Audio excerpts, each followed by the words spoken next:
दोस्तों, एक स्मार्टफोन खरीदने से पहले हमारे मन में तरह तरह के सवाल आते हैं, जैसे किस ब्रांड का हमें स्मार्टफोन लेना चाहिए, रैम उसमें कितना होना चाहिए, प्रोसेसर कौन सा होना चाहिए। तो ऐसे ही कई सारे सवाल हमारे दिमाग में आते हैं, लेकिन इस वीडियो को देखने के बाद आपके सारे कन्फ्यूजन दूर होने वाले हैं। तो वीडियो को एंड तक जरूर देखना और वीडियो पसंद आए तो लाइक कर देना, साथ ही चैनल को भी आप सब्सक्राइब कर सकते हैं। सो गाइस, मैं आपको बताऊंगा क्या क्या टेक्निकल टर्म्स है जिसमें आपको ध्यान देना से एक स्मार्टफोन खरीदने से पहले। लेकिन उससे पहले दो इंपॉर्टेंट बातें हैं जिन्हें आपको समझना जरूरी है। सबसे पहली बात आती है, आप किस लिए स्मार्टफोन खरीदना चाहते हैं। जैसे कुछ लोग गेमिंग के लिए स्मार्टफोन खरीदते हैं और कुछ लोग नॉर्मल व्हाट्सएप, फेसबुक और कॉल्स करने के लिए। और दूसरा इंपॉर्टेंट पॉइंट है आपका बजट, यानी कि आप कितने रुपए का फ़ोन अफोर्ड कर सकते हो, 10,000, 15,000 या 20,000। तो इन दो पॉइंट्स को डिसाइड करने के बाद अब बात आती है टेक्निकल स्पेसिफिकेशंस की, जिन्हें आपको देखना चाहिए जब भी आप एक फ़ोन लेते हो। तो सबसे पहले जो चीज़ है आपको देखनी है वो है फ़ोन का प्रोसेसर, यानी कि फ़ोन में कौन सा प्रोसेसर लगा है। दोस्तों, अगर आपको प्रोसेसर का काम क्या है नहीं पता है तो मैं एक शॉर्ट एक्सप्लेनेशन दे देता हूँ। दोस्तों, जैसे हमारे ब्रेन हमारे बॉडी की सभी फंक्शन को कंट्रोल करता है, ठीक उसी तरह एक प्रोसेसर को हम मोबाइल का ब्रेन भी बोल सकते हैं। क्योंकि आप अपने मोबाइल में जो भी काम कर रहे हो, चाहे आप व्हाट्सएप चला रहे हो या गेम खेल रहे हो, ये सभी काम प्रोसेसर के थ्रू ही प्रोसेस होता है। इसके साथ ही प्रोसेसर कई टाइप्स के होते हैं, जैसे dual core, quad core, octa core. अब ये dual core, quad core, octa core क्या होता है, इनको सिंपल लैंग्वेज में बताए तो डुअल कोर में 2 कोर होते हैं। मान लीजिए आपको किसी एक काम को करने में 5 मिनट लगते हैं, लेकिन उसी काम को अगर 2 लोग मिलकर करें तो काम जल्दी हो जाता है। ठीक उसी तरह प्रोसेसर में कोर जितने ज़्यादा होंगे उतनी जल्दी प्रोसेसर किसी भी काम को प्रोसेस करेगा और फ़ोन का परफॉर्मेंस अच्छा रहेगा। ठीक उसी तरह क्वाड कोर में 4 कोर्स होते हैं और ऑक्टा कोर में 8 कोर्स।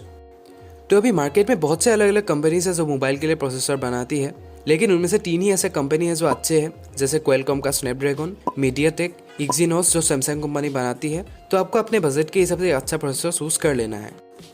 प्रोसेसर के बाद नेक्स्ट जो इंपॉर्टेंट पॉइंट है जिसमें आपको ध्यान देना है वो है फ़ोन का डिस्प्ले।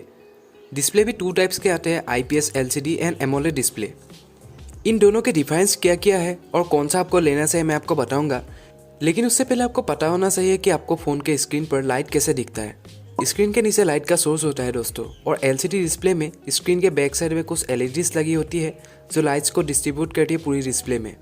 लेकिन एमोलेड डिस्प्ले जो होते हैं उनमें डिस्प्ले के बैक साइड में थाउजेंड्स ऑफ इंडिविजुअल LEDs लगी होती है जो पूरी डिस्प्ले में लाइट्स को डिस्ट्रीब्यूट करते हैं। तो इसी वजह से एमोलेड डिस्प्ले में आपको ब्राइटनेस, कलर्स, कॉन्ट्रास्ट वगैरह काफ़ी अच्छा देखने के लिए मिल जाता है LCD डिस्प्लेस के मुकाबले।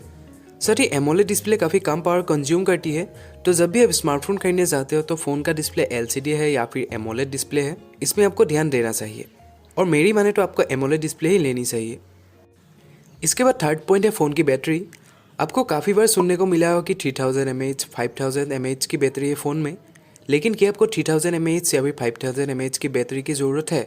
चलिए इसको भी हम सिंपल लैंग्वेज में समझ लेते हैं। mAh का मतलब मिली एम्पेयर पर आवर है। मान लीजिए आपके पास एक फ़ोन है जिसमें कि 5000 mAh की बैटरी लगी है, और आपके फ़ोन में जो सर्किट प्रोसेसर लगा है, डिस्प्ले है, और आप आपके फ़ोन में कुछ काम कर रहे हो, तो उसमें सर्किट प्रोसेसर एंड डिस्प्ले को जो पावर की रिक्वायरमेंट है वो मान लीजिए 500 mAh है, यानी कि 500 mAh पावर 1 घंटे में कंज्यूम हो रही है। तो 10 घंटे अगर आप ऐसे ही फ़ोन को यूज़ करते रहते हो तो आपकी फ़ोन की जो बैटरी है वो ख़त्म हो जाएगी और आपको फिर से उसको चार्ज करना पड़ेगा। ठीक उसी तरह अगर आप आपके फ़ोन में कुछ हैवी काम करते हो, लाइक गेम्स खेलना, मूवीज़ देखना, तो ऐसे में फ़ोन की सर्किट ज़्यादा पावर कंज्यूम करेगा और बैटरी जल्दी ख़त्म हो जाएगा।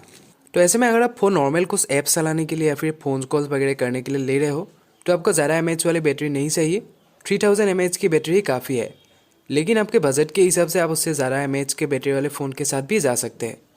लेकिन अगर आप गेम्स वगैरह खेलने या फिर कुछ हैवी यूजेस के लिए स्मार्टफोन लेना चाहते हैं, देन फ़ोन में 5000 mAh की बैटरी होनी ही चाहिए।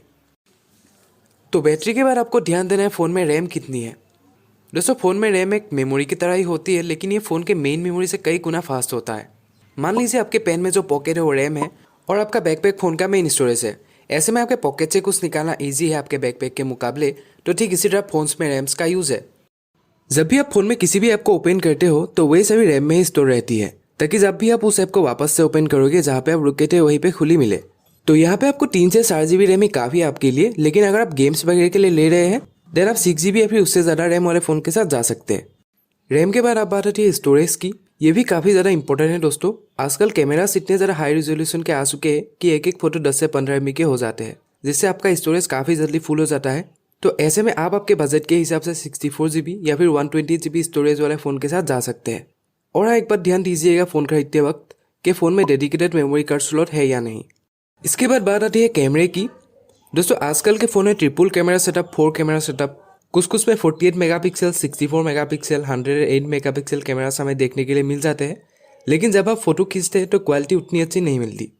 तो ऐसे में मेगापिक्सल पे मत जाइए। आप जिस भी फ़ोन को लेना चाहते हैं उसकी रिव्यू देखिए कि कैमरा किस क्वालिटी का फ़ोटो खींच पा रहा है, लो लाइट में फ़ोटो की क्वालिटी कैसी आ रही है।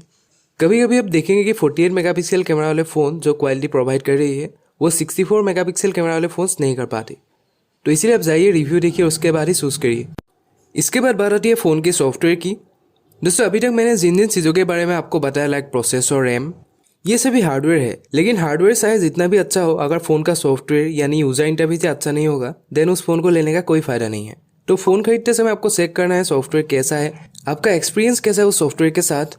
तो यही सभी चीज़ें आपको देखनी है। सॉफ्टवेयर के बाद अब बात आती है कि आपको 4G फ़ोन लेना चाहिए या फिर 5G।